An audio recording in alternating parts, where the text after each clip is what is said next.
Step into value zone. Value zone hyper మార్ బటాన్చెరు.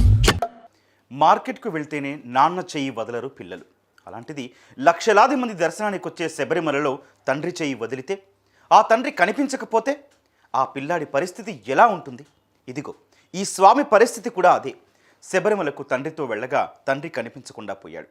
అంతే, అప్ప అప్ప అంటూ కన్నీళ్లు పెట్టుకుంటూ చేతులెత్తి మొక్కుతున్న ఆ స్వామిని చూస్తే గుండె తరుక్కుపోతుంది.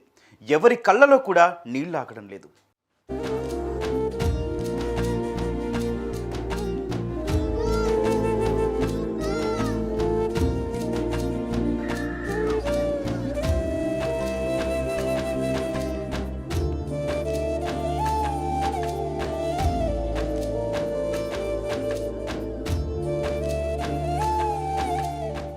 శబరిమలలో భక్తుల రద్దీ ప్రతిసారి కన్నా ఈసారి చాలా పెరిగింది. లక్షల మంది భక్తులు శబరిగిరులకు వస్తున్నారు. దీంతో దర్శనాలకు తీవ్ర ఇబ్బందులు కలుగుతున్నాయి. రద్దీని కంట్రోల్ చేయడం అధికారుల తరం కావడం లేదు.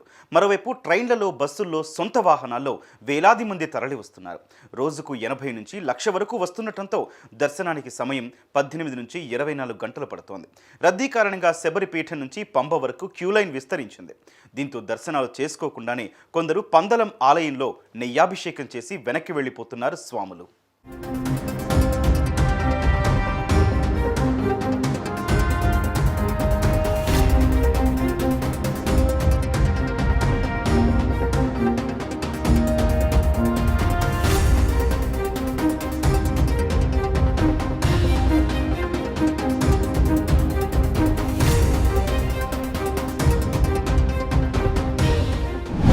ఇక రద్దీ ఎక్కువ కావడంతో దర్శన కష్టాలు మాత్రమే కాదు, గుంపుగా వచ్చిన భక్తులు ఒక్కొక్కరు ఒక్కో దారి పట్టాల్సిన పరిస్థితి వచ్చింది.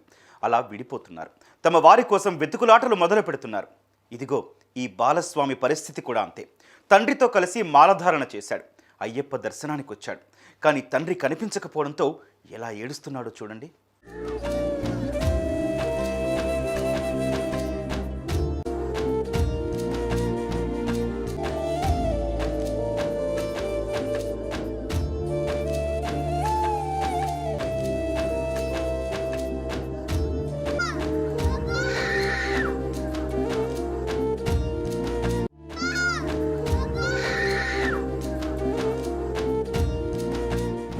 నలభై 41 రోజుల అయ్యప్ప దీక్షను తండ్రితో పూర్తి చేసిన ఆ బాలుడు శబరిమలకు అయ్యప్ప దర్శనానికి వచ్చాడు.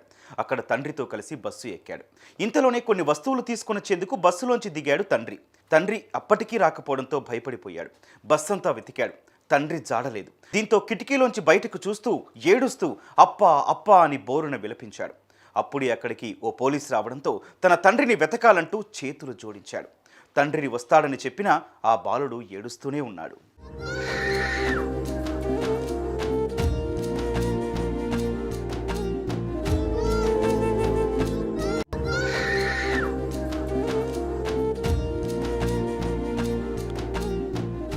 ఇక పోలీసులు ఆ బాలుడిని కూడా బస్సులోంచి దింపారు. అతని తండ్రికి కాల్ చేశారు. పరుగున వచ్చిన తండ్రిని చూసి బాలుడు పట్టుకొని కన్నీళ్లు కార్చాడు. అప్పా అప్పా అంటూ వెక్కి వెక్కి ఏడ్చాడు. బాలుడు ఏడుస్తుండగా అక్కడున్న వారు వీడియో తీశారు. ఇక పోలీసుల సాయంతోనే తండ్రి కొడుకులు కలిశారు. లేకపోతే పరిస్థితి ఏమైపోయేదో అంటూ నెటిజన్లు కామెంట్ చేస్తున్నారు.